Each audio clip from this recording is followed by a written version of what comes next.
Okay. So, hi everyone. Chodesh Tov. We are so excited to welcome Rabbi Loren Berman from Sefaria.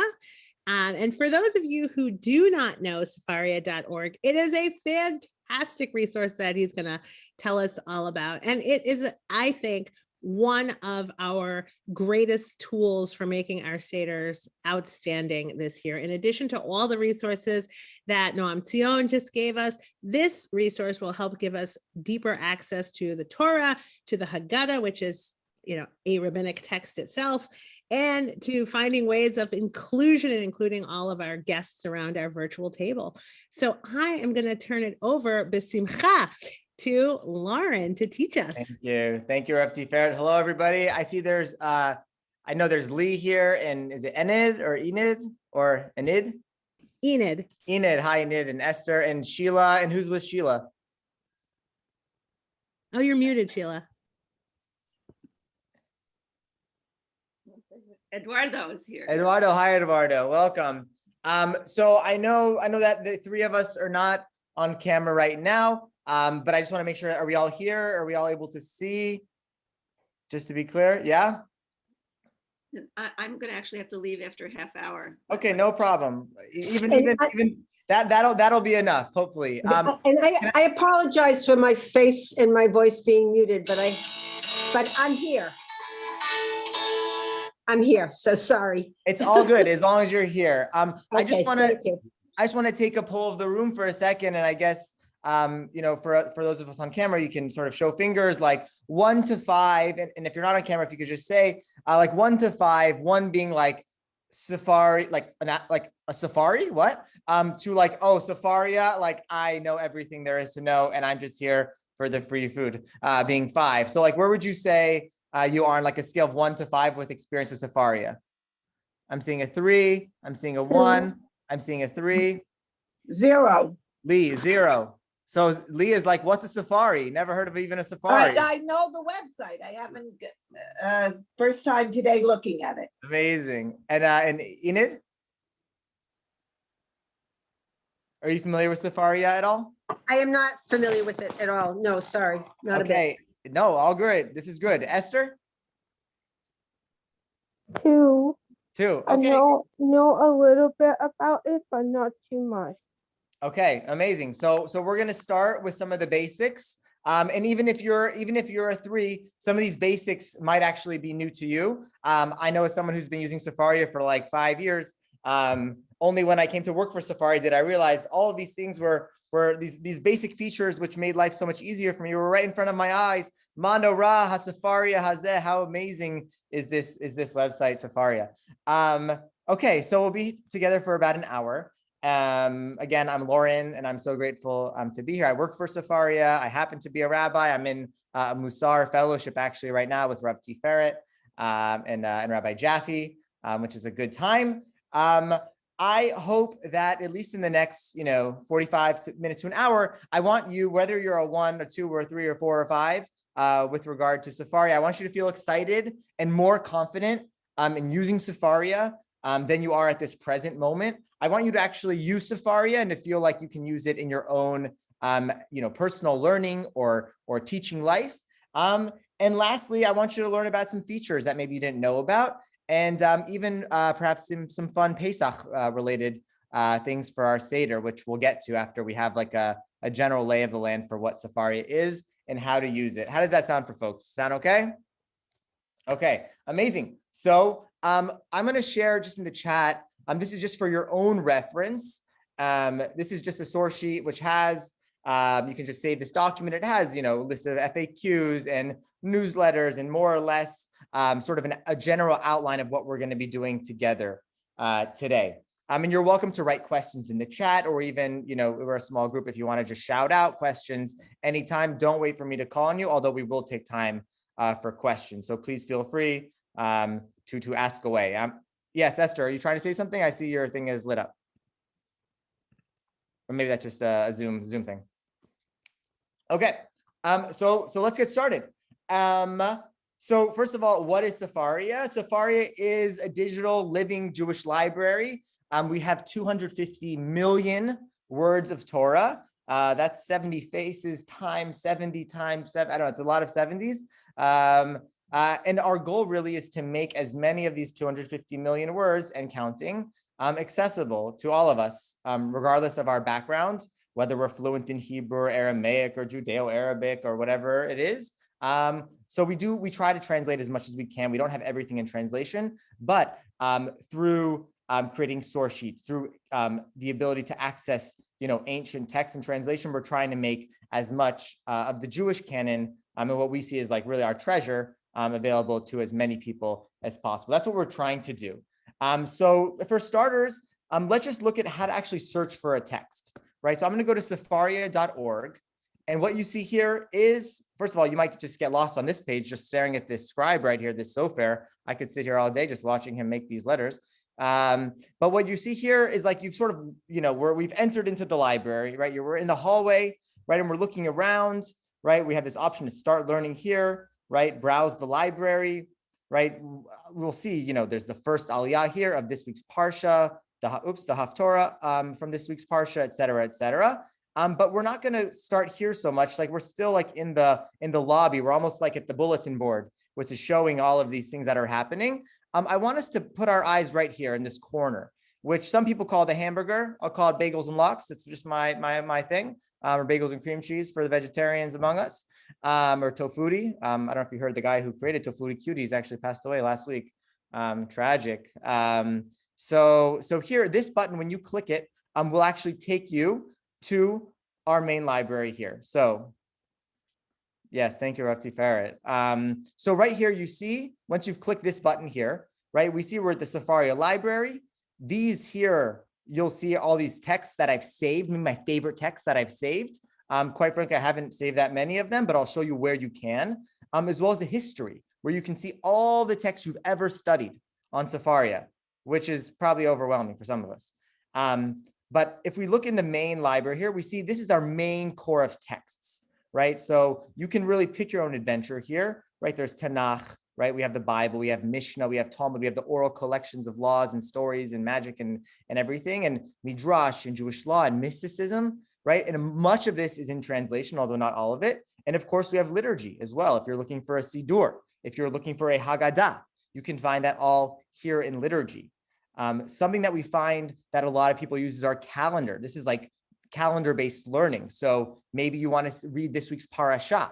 And that's what we're going to do in a second, right? Parashat HaShavua Vayikra. If you click it, this takes you straight to this week's Parsha, this coming week's Parsha, right? We have the Haftarah, the Daf Yomi, if you're studying the daily page of Talmud, right? Or the daily chapter of Tanakh, of Bible, right? This is really sort of up for grabs, depending on if you're more like a sort of a time-based learner, or you like to sort of go on your own adventure.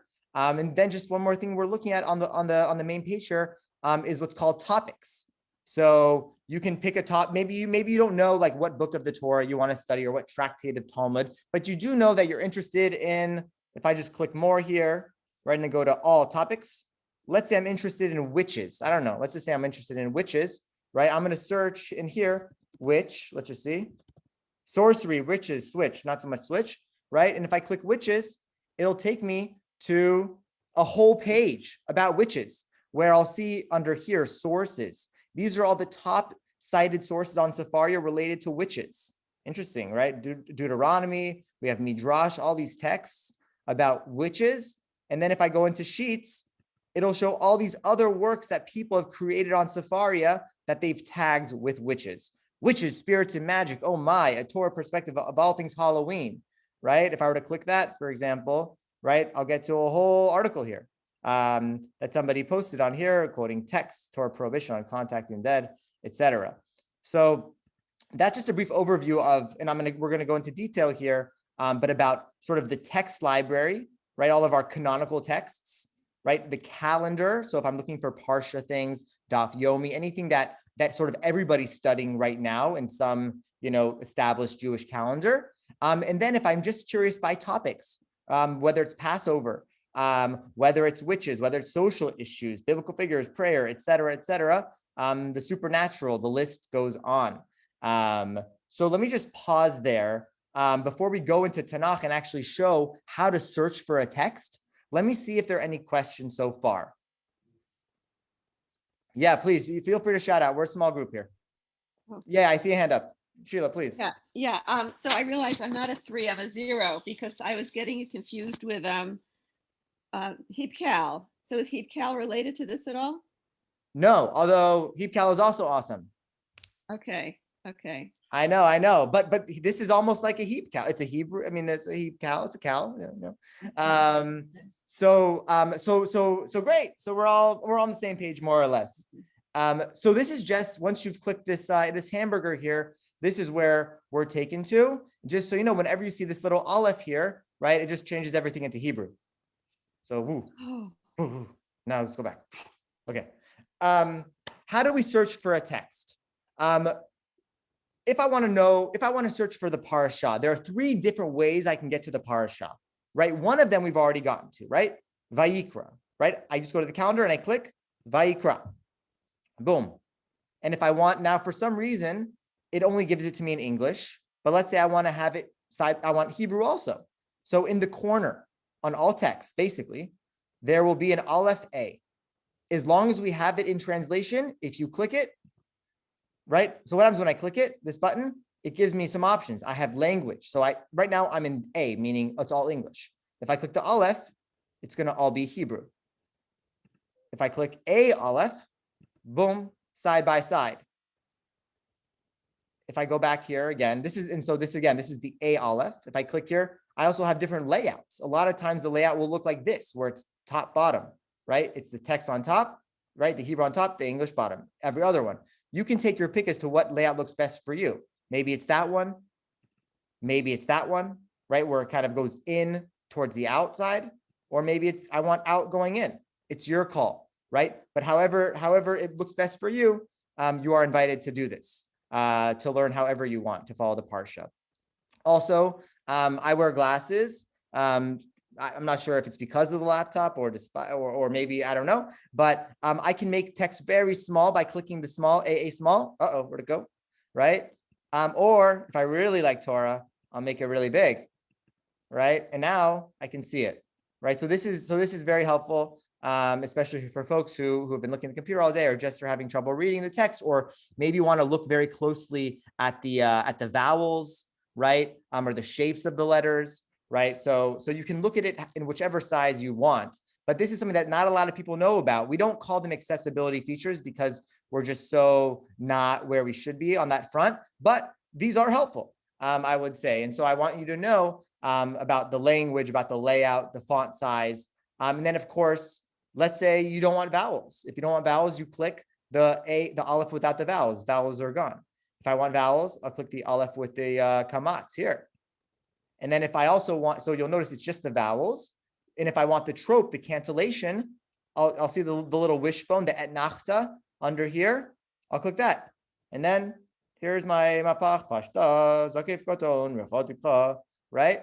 So this is actually great if you're trying to practice your laning, your Torah reading, or you're just, maybe you like the look of it. However it is, you should know that this is available.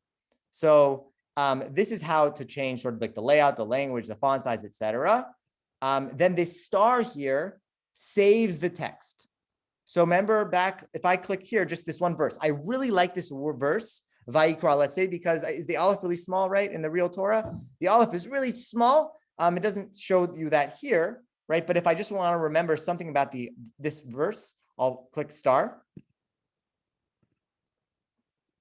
I'll click star. I'll click it again. There we go. Right? And there it goes. And then if I go back to my hamburger and I click save my saved text, I'll see it right here. Leviticus 1:1. Right? So this is just if it happened to be a source I liked. So that's one way we got to the Parsha, by going through the calendar. A different way is by going like this. Let's just say I'm in Leviticus. Well, let's say I know Leviticus, the Parsha is Leviticus 1:1. Then I might just type in here Leviticus or Vayikra 1:1, or just 1, and that's going to take me right here. right? It doesn't, or let's go away from here. And if I do it again, Leviticus 1:1, it'll take me here, right? So that's another way to find the Parsha. If I know what chapter it is, what chapter and verse, I can just manually type it in the search bar, right? So I can go through the calendar, I can go through search. And another way is like this. Do you see the chevron arrow? There's like a little chevron arrow next to Leviticus 1:1 here. If I click the chevron, it takes me here, right? First of all, this paragraph here is like a little summary of the book of Leviticus, tells me what's in it. And by the way, for every book on Sefaria, we have this. For every book on Sefaria, you can click about and we'll tell you all about the book and all about the author. In this case, we don't really have much about the author. The author is a bit complicated. But here you can go by chapter, right? Let's say I just know what chapter I want to go to, right? I can just click 11. It'll take me to Leviticus 11. It happens to be the 6th aliyah. If I go back to Chevron, if I go to Parashat here, right? That was chapter. If I go to Parashat, wow. Look, so now I have a whole list of the Parshiot, all the different weekly Parshas, and I can click this one, and then it takes me Aliyah 1, Aliyah 2, Aliyah 3, Aliyah 4, etc. So this will take me to the first Aliyah of Parashat Mitzorah. So those are 3 different ways to get to Parsha. One is by going through the calendar. One is if you know the citation, just type it in here in the search. And another one is through the chevron arrows by going here and then choosing your aliyah. So let me just pause there and see if you have any questions on how to search for a text.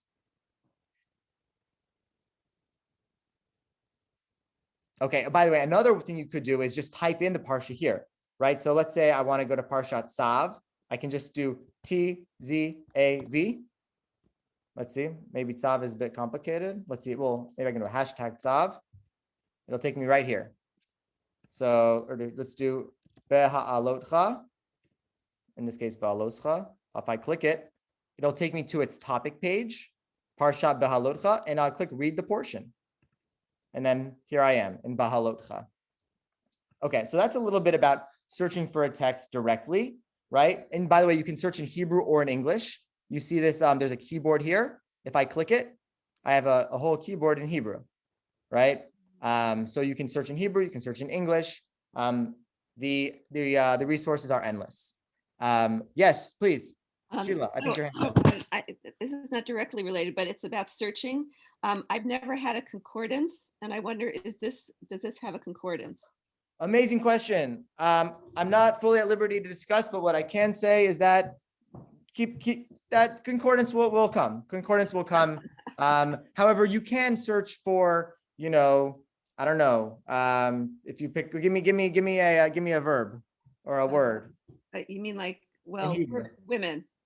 Okay, so Nashim, or okay, I mean, I could just type in women, right? And so this is important. So women gives me this, one of the things is this hashtag, the £, that tells me that this is a topic page. So when I click it, it's going to take me to a whole page. We did this before about women. It's interesting. It's under social issues, right? And under sources, these are the top sources that are associated with women that are cited on Sefaria by people in their sheets, right? Mm-hmm. And then in people's sheets that they've created, their text sheets, right, with a collection of texts or right, you can see deconstructing gender roles and the merit of righteous women. Interesting. Timbrels and Wells, looking at Miriam and Rosh Chodesh Nisan, for they too were in the miracle. My friend Faustine, right? So feminine depictions of God in the Bible, that looks interesting, right? So you can type in anything really, and if it takes you to a topic page, you can look in sheets. Alternatively, let's say you don't want to look in the topics page, you just want to do a general search for women, then this is a general search. I can see there are 8,512 texts. That, right, it's a little bit, it might be a little overwhelming. And there are 5,149 sheets that people have made tagging women, which is interesting. It's a lot of things. So that might be a little overwhelming, possibly. If I click it, I could filter it though, right? First of all, I could sort it, maybe by views, maybe like the most popular sheets. So the most popular sheet is this one. More than just male and female, the 6 genders in ancient Jewish thought by Sarah Friedson has 36,000 views, right? So you can see, right? These are the top sources, right? Which if you're just looking for something, if I filter it, let's see, look, I can filter it, even further, right? Right now, these are all texts that just have the word women in it. But let's say I wanted to actually be someone to have manually said, this is about women in particular in a tag. I can click it, and that makes it a lot easier. 391, it's fewer. Still a lot, but it's manageable. So is that helpful? Yes, thank you. And then it's, I could type in nashim, right? Which is, one of the words for women. And then I can look at, there are 25,460 sheets. But maybe what I want to do is click filter, and I only want to see Tanakh. That would be helpful, wouldn't it? Right? Because I don't want to see, look how it just goes. It's nuts. This is so much. Can I write nashim in English letters? Or that Let's won't try work? it. Oh, let's try it. Why not? We're nashim. Me. That probably won't work. Probably will not work. But I can type in women, and then go to filter. Right now I'm in general search, right? So women in this, and I just press enter, right? Filter, Tanakh only. So there are 616 times in Tanakh, at least, where the word is translated as women. Of course, there are going to be times when it's not maybe like, girls or, female. There might be times when the word women doesn't appear. So this isn't like a great example. It's not quite a concordance, but we'll get there. Sefaria will have a concordance eventually. Thank you. Al HaTorah, if you know the website Al HaTorah, there's a concordance there though. Okay, so now I want to show you the research panel. Are we ready for the research panel? Do we feel? Esther, Lee, Enid, just want to make sure. Is Enid still here? We lost Enid, I think. Enid. Okay, so let's just go to Leviticus, right? Let's go to our Parsha. We'll go to the Chevron. Let's go to Parsha, Vayikra, first Aliyah. So if I click the text, also just for us, our purposes, I want to zoom out a little bit. If I click verse 1, if I click any text in the whole Sefaria library, boom. Once I click it, don't panic. There will be a resource panel on the side. If you're on the app or on the phone, it's going to come up from the bottom. When you're on the laptop like me, it comes up on the sidebar. Now I want to just draw your attention to a few things here.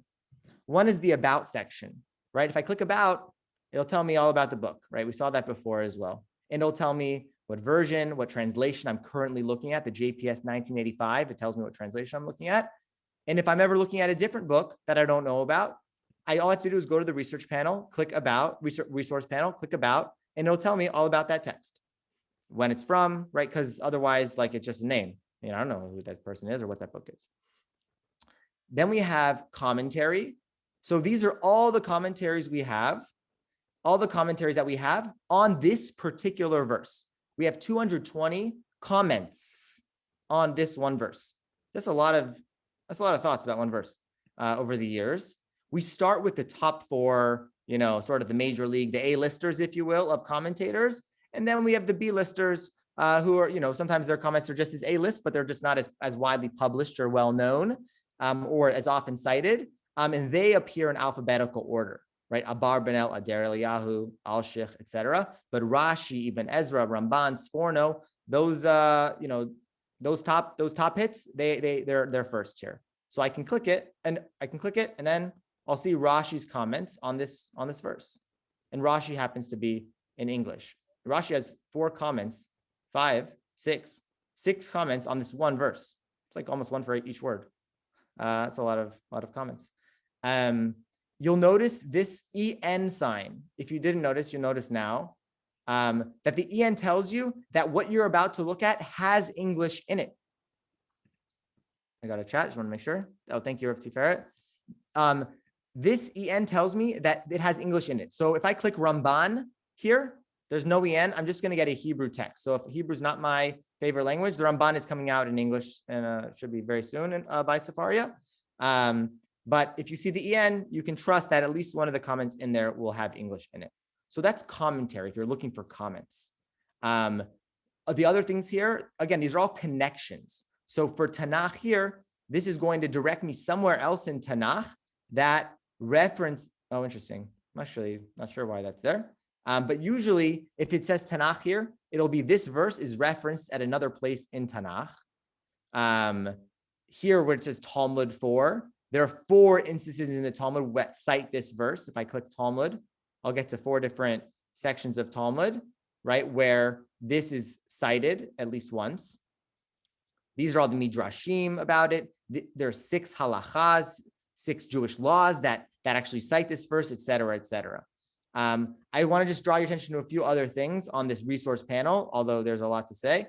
Sheets, first of all, we'll show you other people's sheets that people have created on Sefaria that cite this verse, that cite this one verse. There you go, Vayikra and the small aleph. There's a whole source sheet just about that, the small aleph that starts Vayikra. And then there's my favorite, which is web pages, and Rav Tiferet's like, what is that? And I'm about to tell you, because this is what I work on a lot of the day. These are non-Sefaria resources, articles on the internet that cite Vayikra 1:1 or are inclusive of that. We have 806 articles on the web. So if I click it, you're going to see a Beit Midrash with voices you never heard of, voices you didn't want to hear from, and voices you might even know of. So if I click it, I have a virtual Beit Midrash, Aish, YU, Jewish Virtual Library, Open Siddur Project, My Jewish Learn, Times of Village, JTS, blah, blah, Reconstructing Judah, Hebrew College, Rabbi Sachs, Blessed Memory, Rav Cook, 5 Towns, Jewish Times, okay, Parsha Nut, all these things, right? Truah, if you're familiar, OU, right? Who would have thought there'd be so many different voices all in one page? So if I click any of these, it's going to take me to an article that cites either this chapter or the verse in this chapter. So if I click here from My Jewish Learning, it says citing Leviticus 1:1. I click it. So now it takes me to this article, My Jewish Learning. Why is Moses kept out of the tabernacle? That's what it happens to be about. Let's see.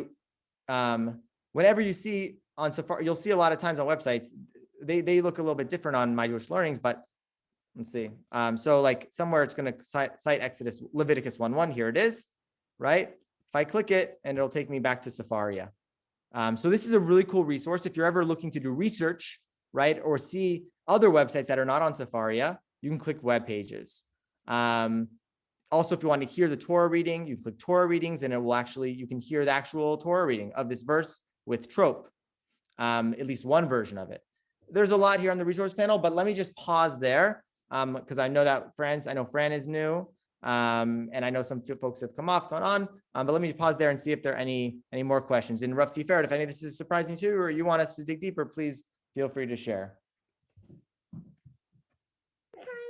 For me, this is amazing. And I'm like, oh, all of my teachers in religious school are going to get trained in how to use this. Great. Esther, were you trying to say something too?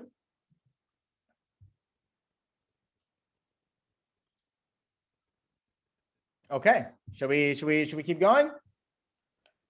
All right. So again, just to kind of review where we've been, and then we'll do a little bit of Passover specific stuff, is the following. Again, we did the hamburger or the bagel, right? This takes me to the main library, right? We saw here are the main places where you can find text. We saw there's calendar. Oh, Fran, yeah, your hand's up, please. Yeah, I guess you're getting to it. I was going to ask if the Haggadah is one of the documents that is subject to this Sefaria treatment. I'm guessing yes. Trust me, if I would sure hope so. If we have all these other obscure works. So if I go to, although I should say, right now, so if I click liturgy, it's under liturgy, right? I have Siddur, right? If I'm looking for Siddur, Ashkenaz, many different nuschaot, different traditions and customs, right? Pesach Haggadah, right? At the moment, we're going to rename this because at the moment, it's just some funky naming. But if I click Pesach Haggadah, I just happen to be here, right? If I click the chevron arrow, it'll take me Kadesh, Urchatz, Karpas, Yachatz, Magid, Rochsa, or Mara, right? Et cetera, et cetera. So the Haggadah is here. You're not going to have Noam Tzion's Haggadah here. It's going to say, I would say this would be more like the Maxwell House, very basic. However, there are links to other things. So let's just say I want to know, let's just say, are we into the 4 children? Is that what we want to talk about a little bit? Some people like 4 children. We'll just start with 4 children, just to show you example. So again, friend, I know you just got here. Just to review though, if I click the A Aleph up here, I'll have the option to do bilingual. So I'll just do the bilingual here, right? We have the wise child, right? And by the way, it says wise son. But let's say I don't like this translation. Maybe I don't like this translation. I can go, and I can do this with any text, Tanakh included, Bible included, and Talmud and Mishnah, et cetera, et cetera. I can go in the sidebar, click translations. So right now we are using this Sefaria translation, but maybe I want Aaron Alexander. That's not Aaron Alexander, 1787, not Aaron Alexander because he's alive. But let me click it, see what happens. Okay, I don't like this one either. The wise saith, although I guess it doesn't have the gender, but I'm not sure if you want saith. Here's the 1837 translation, the wise son. I'll just see if we can get any. Let's see where it says child, if any of them say wise child. Wise son, wise son. All right. Wise one. Okay. Community translation. And that's not our translation. Okay. By the way, we have Yiddish too as a translation for Tanakh. Okay. Let's just go with this community translation. What does the wise one say? All right. Again, we want bilingual. So I could do a few things here. So first of all, I notice, what do I notice on the sidebar here? I notice that it says Tanakh too. That tells me something. That tells me that this text is connected to the Tanakh. How is this connected to the Tanakh? We're in the Haggadah. We're in like, we're the Tanaim, or more or less wrote the Haggadah. Unclear the dating exactly. They're pretty old though. What can we anyone in the room, can you share, like, what does this text have to do with Tanakh? Same thing here, by the way. It says 3 Tanakh. What do these texts have to do with Tanakh? Mishnah, I know, because if I click it, it'll tell me something about, actually, not really sure what it has to do with Mishnah in this context. It leads me to Mishnah for some reason. Talmud, it probably talks about these children in the Talmud. Doesn't either. I don't know why it's linked to Talmud. That's interesting. But why do you think it's linked to Tanakh? Any ideas, Fran? The embedded quotes. Yeah, probably. Are from the Tanakh originally. Yeah, most likely. So let me click here. Deuteronomy, right? When in time your children ask you, what mean the decrees, etc. Yeah, that sounds right. Also, I can notice that there are 81 sheets. So there are 81 documents that people put together on Sefaria, including myself, 3 times, that talk about the 4 children, right? And I can go through all of them. I'm partial to this one. All you ever and never want to know about the 4 or 5 children, sons or daughters. Yeah. And so, like, if I wanted to investigate deeper, but let's go to like the Rasha, right? The so-called wicked son. What's a question that, do you ever ask any, like, what are the questions that you usually ask at your Seder table about the 4 children, about any of the children, really?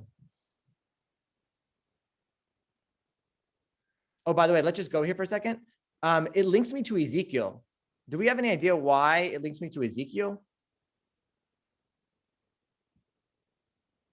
Let's hear. What do you mean by quoting this proverb upon the soil of Israel? Parents eat sour grapes and their children's teeth are blunted. What does that have to do with the wicked child? The other one I know, Exodus. When your children ask you, oh, this is interesting. Let me go back. This is weird, isn't it? What do we notice about this text and our Haggadah text? Free for all. We can all answer.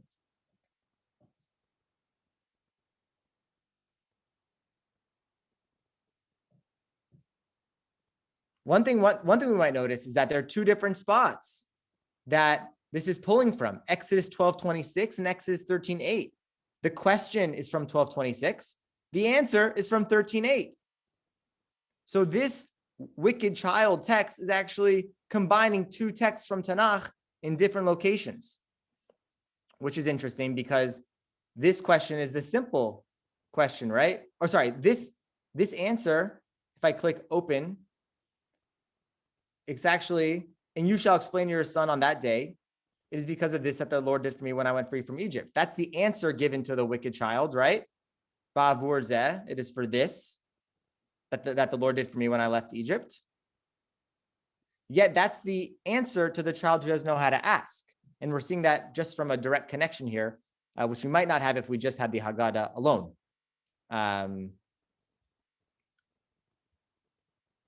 Let me pause. I don't know. What are some thoughts, some questions, other parts of the Haggadah that people have questions about that we can explore using Sefaria, whether it's through topics or through connections. Yeah.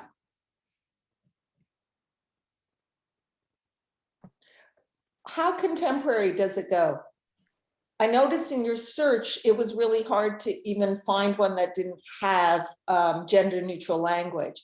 So it just leads me to wonder in general whether we're getting any more contemporary or feminist or Totally. Yeah. kinds of interpretations. Great. So amazing. So first of all, I'll note that there's actually a conservative rabbi. I think his name is Mark Goldstein. He's retired, but what he does with his retirement is he translates Haggadah commentaries. And if you go, I mean, it sounds like great retirement to me. If you go into commentary, you'll see all of these commentaries. I think he's done a lot of them. These are all in English. I don't know when they're from, but these commentaries are all in English. I just want to note that. Let's just see when this one's from, the Ephod Bod. If I click the chevron, all right, not super contemporary, 1840, right? But just know that for every part of the Haggadah are all these commentaries in English. Now, you were asking about contemporary, probably gender sensitive, inclusive. That's where I would say, yes, Rav Tiferet, please.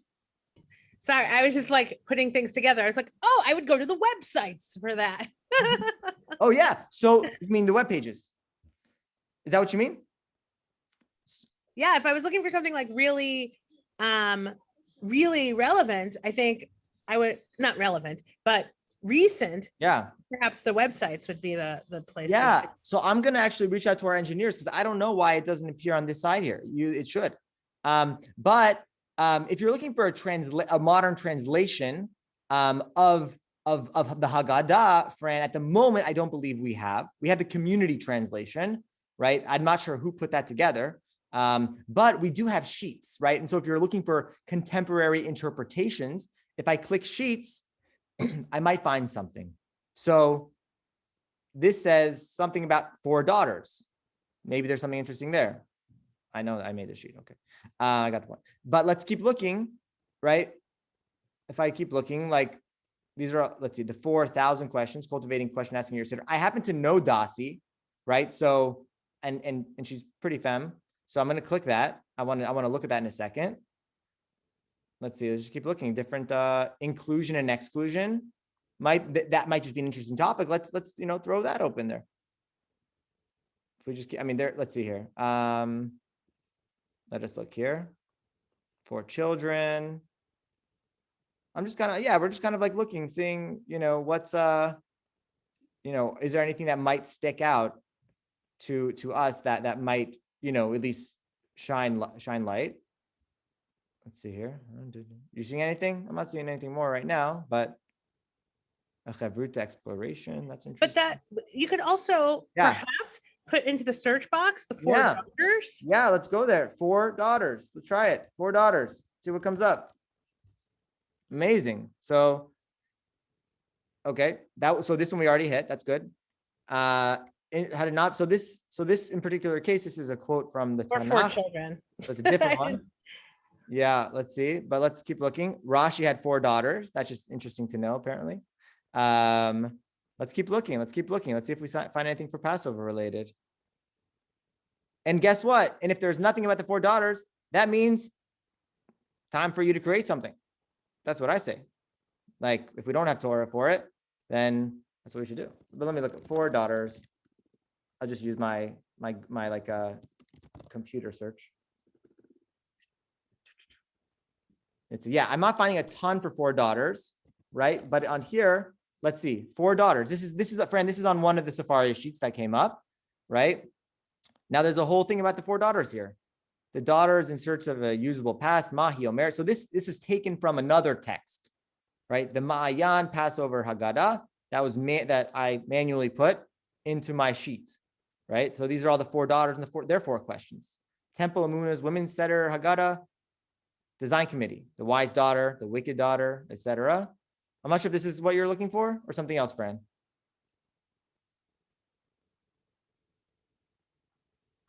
Now, it was more just a curiosity about using this site in future, because I know that I would probably want to search out the feminist commentary or at least look for the more gender neutral So I just wanted to see if it was possible on this site. As far as the Haggadot, I mean, I have so many, but Yeah.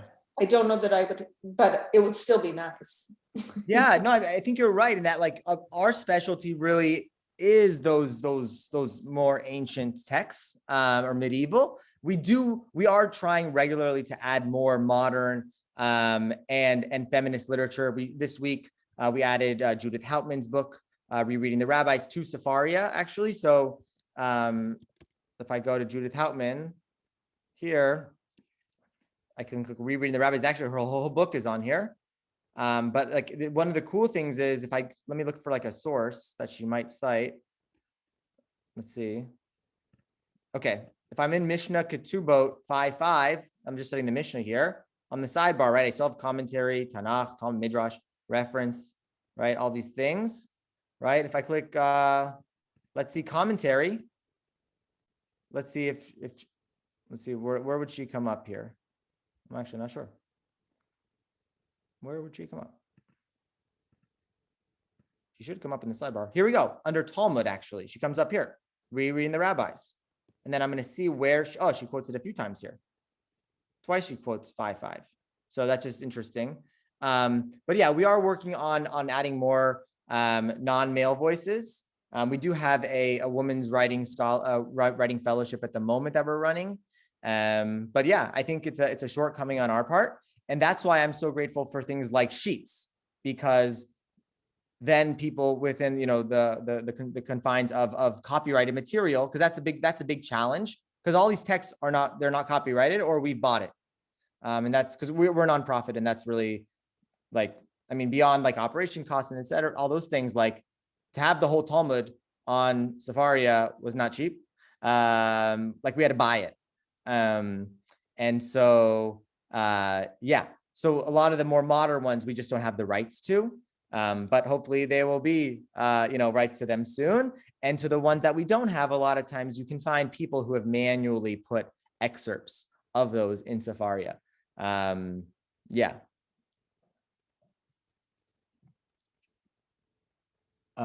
Yeah, what else? What other, there's so many different things one could do on Sefaria, including learning through Chavruta. I'm not sure if you're familiar with our Chavruta function, but if you go to any text in the whole library, as long as, if you go to at the bottom here, right, we've seen this all, the sidebar, right, commentaries and the links and the tech and the web pages and the sheets. If you go to Chavruta, also, by the way, there's manuscripts, which is cool too. You can look at old this is probably not super interesting because you've probably seen, but you have this of the Talmud, of the Mishnah. Actually, I'll show you an interesting one in a second. But if you go to Chavruta in the bottom here, then you'll see, share this link with your Chavruta. I click it, I'll share this link, right? I'll share this link with my Chavruta.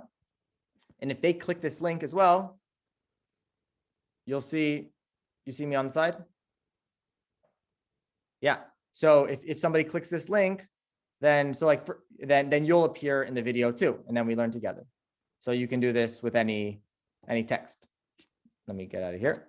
I'll just show you a cool thing. I was doing some research for a Moshe House. I also work for Moshe House on this text. Maybe you're familiar with this Mishnah.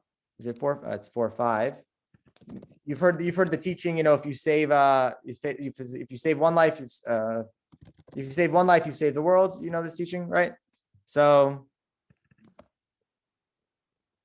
Mishnah Sanhedrin 4. Let's go to 4:5 for a second. World. There we go. So if we look in the translation here, let's go. I want to do this way. So if we look here, right, it says, therefore, Adam, the first man, was created alone to teach you that with regard to anyone who destroys one soul from the Jewish people, i.e. kills one Jew, the verse describes him, blame, as if he, considering this is just the translation we have, destroyed an entire world. What's one thing that might be surprising from that text?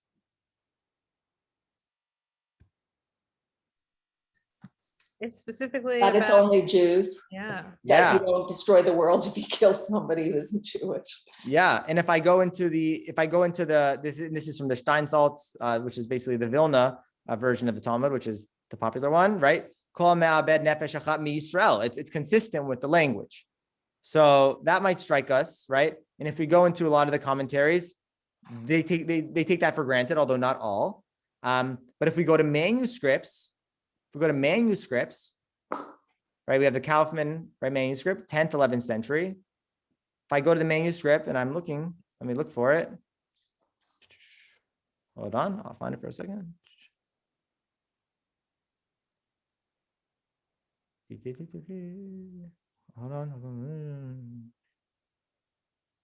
Hold on.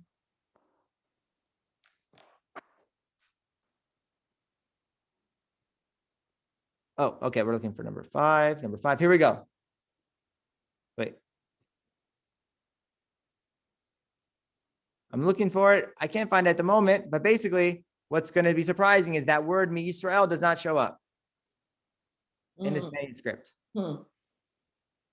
So the idea is that actually that miYisrael is actually a much later addition, which is just interesting, and we can know that from the manuscripts.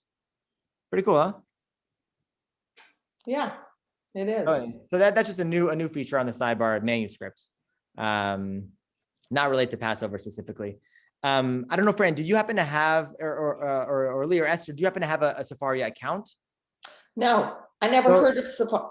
You never heard of Sefaria? Oh, I never heard of Sefaria until this. Okay, well, you're here. So basically we have most canonical texts, in many in translation, commentaries, everything linked together. If you have an account, you can create your own Torah, your own sheets, right? You could share it with the world, right?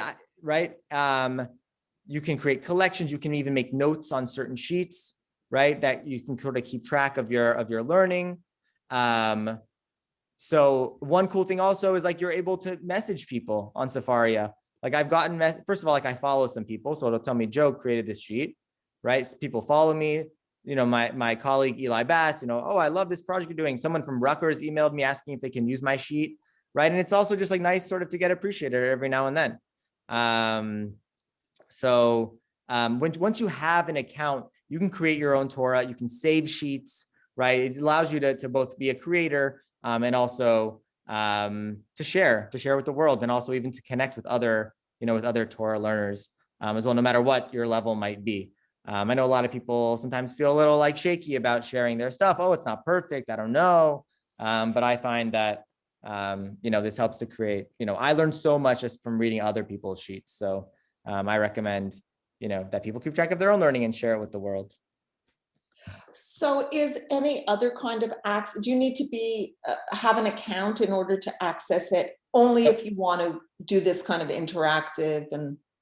Only if you want to save things, right? Like if I came across a text that I really liked, sure, I could click this save, the star button, and then what's wrong with my computer today? Click the star, and if I click this takes me back to the library, this hamburger thing, and then I can go to saved, and I'll see the text here. So it instead of having to bookmark it, I just click saved, and it takes me, and it's here. There's also a Torah Tracker, which will just sort of track all the Torah I've learned over the years, which is a cool thing. I've never used it though. Yeah. And also it's funny, sometimes I'll come across a text and it'll say, oh, you use this text in a different sheet. I'm like, really? I don't remember using that text before. So it's kind of funny how, we lose track of the Torah we learn sometimes.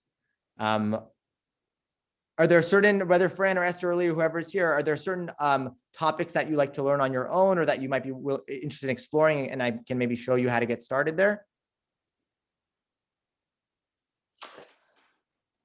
Well, I mean, right now, what's sort of on the front burner is the Seder coming up. So I guess Pesach, whether Haggadah or other sources, from Exodus or elsewhere, that would be worthwhile to bring into a Seder. Yeah, totally. So, I mean, if you go on this, do you remember, were you here when we went over the main text in the library and all that? I'm afraid I wasn't, but don't feel you need to. So very briefly, when you click this, it takes you to the center of the library. You have all the canonical texts here. You have calendar related learning. So Parsha, right? Haftorah for the week, Daf Yomi, those things, anything that's related to the calendar. And then we have a whole thing of topics, right? You could type in women or whatever you wanted to do, right? So if I click more, right, and I still want to see more, like we have like so many topics. Look at I all like social issues. social. So I mean, we could go to social. Let me go social issues. What? Where'd it go? Where'd it go? Social issues. That is so bizarre. Sometimes it doesn't work so well. I don't know what happened there. Let me check this. Yeah, I saw it. That's I why. know. I saw it too. That's why I'm so confused. Bizarre. These are great because we're not perfect. And so it's always nice to find issues. And then I tell people, that's why. Social issues is a head category and it takes me to other ones, other social issues. So are any of these interesting to you? Many. Well, pick Many one. of them. Unfortunately, there's so many. Go, scroll back up again. There was some very well, let's say activism. Activism. So if I click activism, so there aren't any top sources associated with it. For us, usually there'll be sources and sheets, and the sources will be canonical texts that are associated with that. I'm not sure why there isn't in this particular case, but so here, is sympathy enough? That's probably like the question about, prayers and thoughts and stuff. Slacktivism, ice bucket challenge, a lot of AJWS stuff.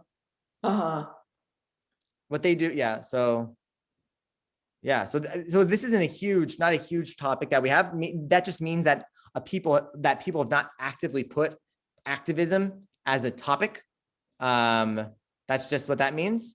That's what this is. But I can look here, related. Racism, human rights, Tikkun Olam, Moses, Parashat Shemot, women. Yeah. Any of those sound interesting? We could just go on a little journey. Moses, because of Passover. Moses was the greatest prophet in the biblical tradition. Brought up, blah, blah, blah, right? We have a little bio of Moses. The sources, these are the top sources associated with Moses that Sefaria has that have been quoted. I have sheets, so all the sheets that are specific to Moses. A lot of related things. I have like his child, Gershom, opposed, Pharaoh, parents. I have a whole family tree here. Relationships, that's kind of cool. Roles, leader, right? Sibling, Miriam. So anything related to these people, these are all, I guess, different topics I could explore. But let's say I wanted to go, if I went to topics again, let's go to all topics. Let's go to Pesach or Passover. I mean, either one will work, but Passover. I have like many issues. So Passover Seder, 4 names of Passover. These are all different topics people have used. So here are like the top sources related to Passover that we have. As it makes sense, they'll be interesting from Deuteronomy and Exodus. Deuteronomy, that itself is an interesting question. Why do you think it's focusing on Deuteronomy, not Exodus? Because it's the more it's the retelling. It's the more sort of corrected version. Could be, yeah. It's our, the second telling, so it is probably closer in line with where we're at than the original one. You think? I do. Yeah, I mean, I would say if it was, but we have records. We have a record of the first telling. So what do we need the second one for? We have the text in front of us. Well, the Haggadah itself actually is takes from Deuteronomy, which is interesting itself, right? The Haggadah is the telling of the story, and that's based on the retelling of the story, which itself is interesting. You would think the Haggadah about reliving ourselves leaving Egypt would be from Exodus, right? That makes sense. But no, we're reliving through the retelling, which is kind of funky. But like that itself is like, we can see just from the fact that, or like it can spark our curiosity, just seeing why is Deuteronomy number 1 when it should be like, the splitting of the sea or something like, or 10 plagues. Right? I mean, I guess it makes sense because it talks about leavened bread here. And then I can go to sheets again, right? And see just what are the other works that people have done related to this. The 4,000 asking questions, right? If there's like a certain element of the Seder you're interested in, you could type that in the search bar and see what comes up, right? Or just kind of look at what people's, topics are. And some people write more accessible sheets than others, right? You kind of, the more you're on it, sometimes you'll notice some familiar faces. And then you might know kind of like what the character is. So like, let's see, is Nellie here somewhere? Nellie Altenberger makes like 1 million source sheets. I think she's a rabbi out in LA. And I know her sheets are good. She always has questions and like guidance. And it's like, it's clearly meant for like to be used by other people. So if I type in Passover, she has, look at all the sheets she has. So, I mean, we could go to, I don't know, any of these seem interesting to you? The 4 children, bringing it back. Let's bring it back. So look, so she quotes Baruch HaMakom, blessed is the place of all, right? What is she asks the questions even. What are the underlying assumptions? Where do these kids come from? She brings a midrash from Bereshit Rabbah. Interesting. What does Genesis Rabbah have to do with it? Okay, so she's connecting this midrash to the text from the Haggadah, right? She quotes from the Torah Menachem. I think that's a Chabad work, maybe. Yeah, Menachem Lubavitch. What are the strengths and weaknesses, right? So like, this is kind of cool, right? Like this itself could be like a handout at a Seder, or at least, a text to pull from. Some people will just put like lists of texts and like, they're just using it as like a, to like, they're going to give a class, but they're not going to write all their explanations. Like Nellie does a good job of like writing her explanations out. Some people will actually put like a whole curriculum. So yeah.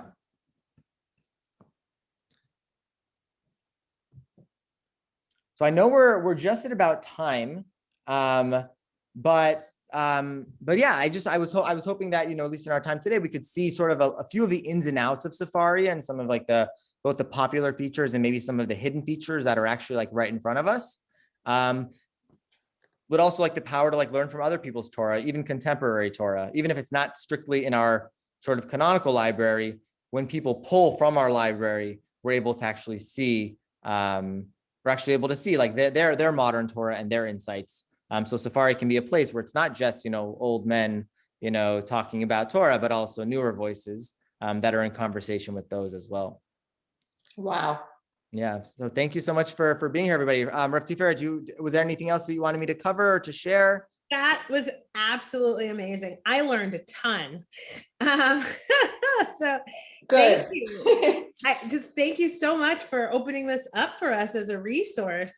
It's an incredibly rich resource. It's like endless. Of I'm course, so happy pleasure. we're recording this. My pleasure. And if there's anything you need, I mean, I'm always happy to do, another 101 or a 102 or a 201. We could get lost. There's a whole entire universe of just creating sheets on Sefaria.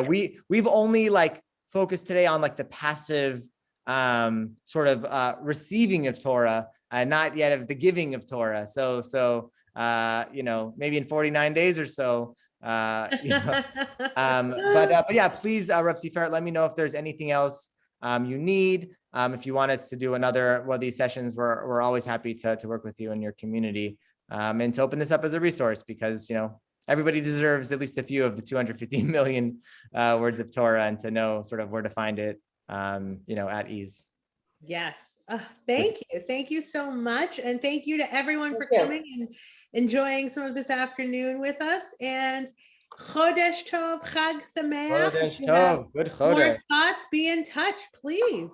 Okay. Bye. All right. Thank you. Bye-bye now. Bye. Take care.